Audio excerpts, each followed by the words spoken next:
Hello, I'm back. So, pakita natin para i-handle itong manok na niluto ko earlier. My early video that I took for chicken curry.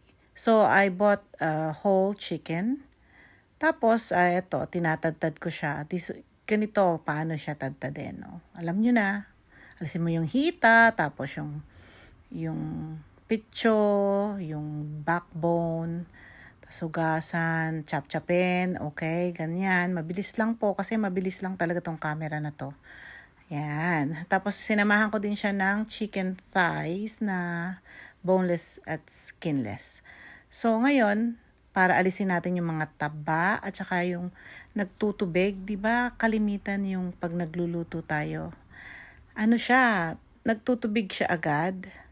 Parang pagka nag-sauce ka, pag tiningnan mo, ang dami pat ganito, parang sinigang, hindi naman sinigang talaga, ganon. So, eto yung ginawa ko. So, iprito mo ng konti, hindi naman masyado. So, yan lang, prito mo lang siya,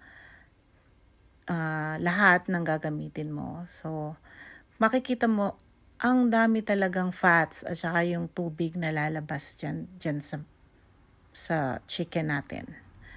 Which is much healthier. Kasi syempre yung fats na alis na. Kasi dun yung mas sumisiksik sa loob ng mga balat or yung mga satag. Hindi mo na maalis yun, di ba? So, ayan siya.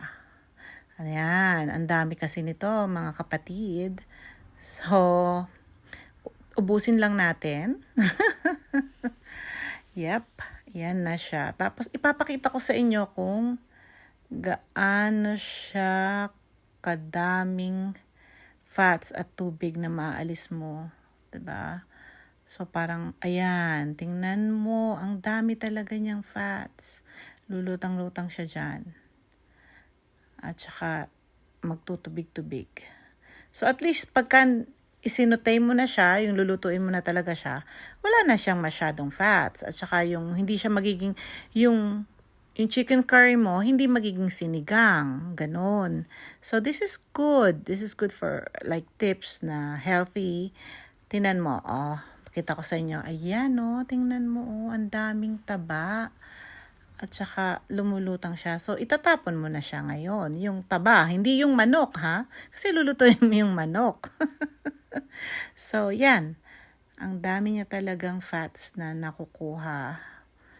And juice na hindi mo naman gusto ilagay sa iyong dish. So, you can do that with every like pininyahan or kung ano man na kaldereta, pwede din ganyan para at least maalis na yung mga impurities ng chicken. See, I'll show you. Ito yung naalis. Ayan, diba? Ayan na yung chicken. Igigisa ko. Pero tingnan mo yung sabaw. At saka yung fats. Yan. Yan, itatapon na natin yan. So, wag mo itapon sa sink. Ilagay mo sa isang plastic or sa bottle para hindi magbara yung sink mo.